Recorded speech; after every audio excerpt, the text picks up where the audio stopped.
Assalamualaikum warahmatullahi wabarakatuh. Alhamdulillahirabbil alamin. Assalatu wassalamu ala asrafil anbiya'i wal mursalin wa ala alihi wa ashabihi ajma'in. Para pemirsa kajian stilistika Al-Qur'an yang dimuliakan Allah. Kembali kita lanjutkan bahasan kita dalam gaya bahasa Al-Qur'an dan makna di balik keindahan redaksi yang Allah hadirkan dalam kitab sucinya. Kali ini kita akan bahas judul harta dan jihad dalam takdim.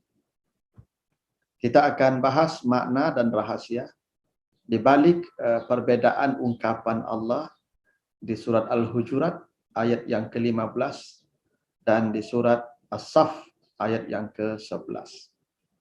Mari kita baca dan kita penggal di bahagian ayat yang sama.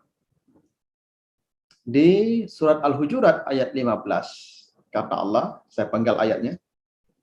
Wajahadu bi amwalihim wa anfusihim fi sabilillah. Mereka berjuang dengan harta mereka dan jiwa mereka di jalan Allah. Gitu ya. Wajahadu bi amwalihim wa anfusihim fi sabilillah. Coba lihat surah As-Saff ayat yang ke-11. Saya penggal juga di tengah ayatnya supaya nampak perbedaan redaksinya.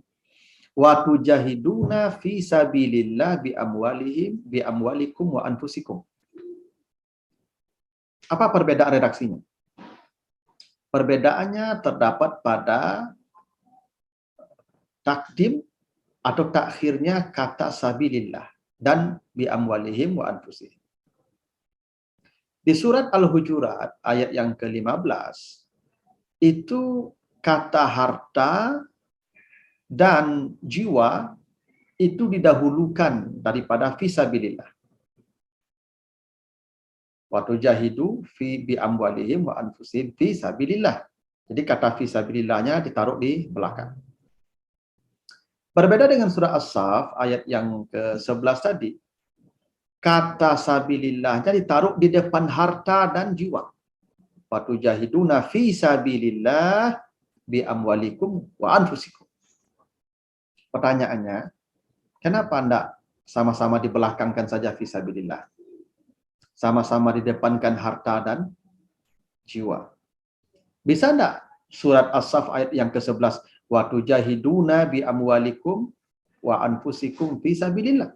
Bisa. Atau sama-sama maju dua-duanya fi sabilillah. Sehingga di surah Al-Hujurat dimajukan pula. Wajahadu bi amwalihim wajahadu fi sabilillahi bi amwalihim wa anfusihim. Pertanyaannya, kenapa di surah Al-Hujurat harta dan jiwa ditaruh di depan jihad, di depan kata fisabilillah? Sementara di surah As-Saff kata fisabilillah ditaruh di depan harta dan jiwa. Oke. Kita kembali kepada konsep takdim wa ta'khir. Jadi dalam semantik atau ilmu dalalah, takdim jadi mendahulukan letak kata. Jadi ada kalanya kata itu ditaruh di depan atau di belakang. Apa makna mentakdimkan atau mendahulukan letak sebuah kata? Maknanya adalah menunjukkan tingkat afdaliyah namanya, keutamaan. Wa ahamiyah, pentingnya. Aglabiyah, dominannya. Jadi minimal ada 3 makna mendahulukan letak sebuah kata. Ada kalanya afdal, utama. Ada kalanya ahamiyah, penting. Ada kalanya aglabiyah, ya, dominan. Kalau saya berkata, Ja'a Muhammad wa Ali. Kenapa saya kedepankan Muhammad dari Ali? Untuk menunjukkan bahwa Muhammad lebih utama daripada Ali. Untuk menunjukkan Muhammad lebih penting daripada Ali. Ya. Itu makna mendahulukan letak sebuah kata. Menunjukkan makna afdal atau ahamiyah atau aghlabiyah. Oke. Kenapa di surat Al-Hujurat itu kata harta dan jiwa didahulukan daripada fisabilillah? Kenapa di surah As-Saff?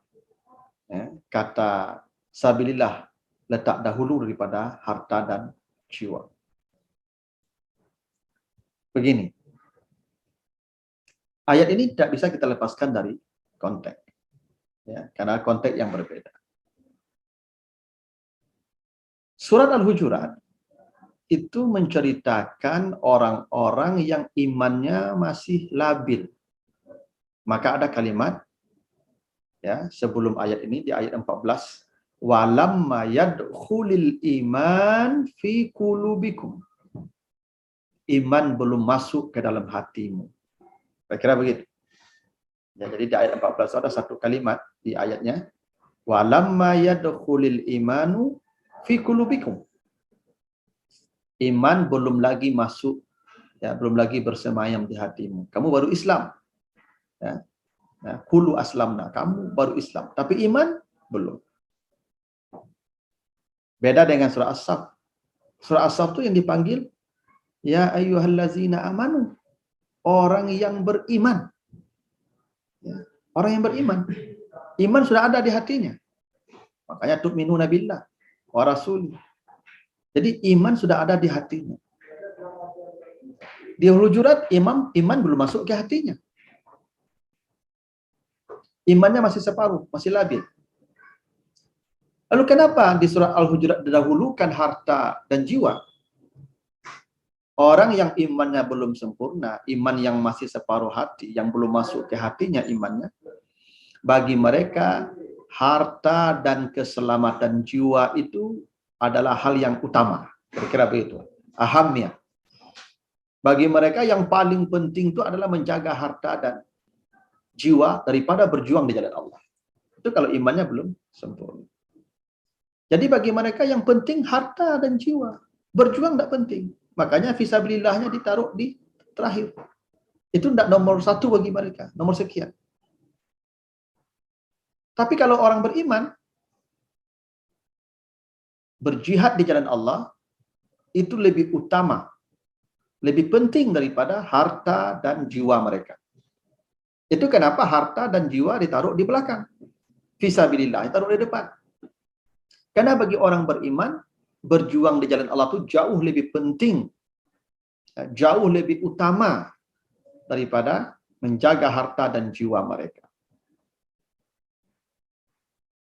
Itu maknanya. Kenapa dibedakan posisi harta dan jiwa, ya, di surah Al-Hujurat dengan surat As-Saff? Karena memang orangnya berbeda.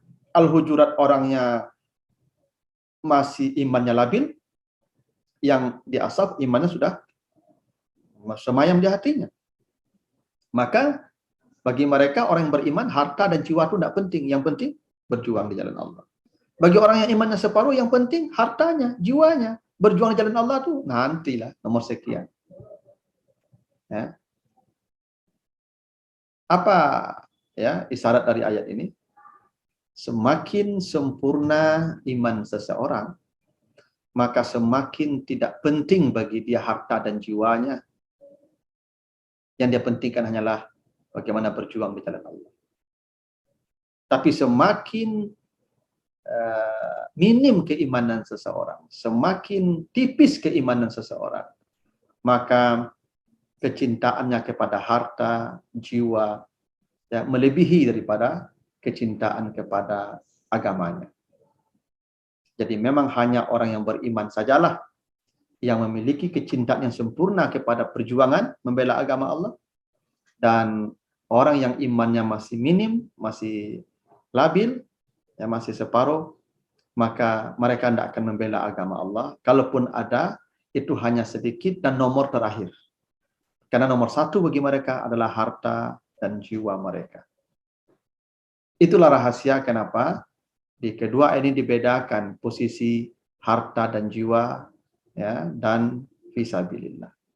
Tentu kita ingin menjadi manusia yang imannya sempurna, yang tidak lagi memandang harta dan jiwa menjadi perkara yang paling penting, yang nomor satu, tapi perjuangan membela agama Allah.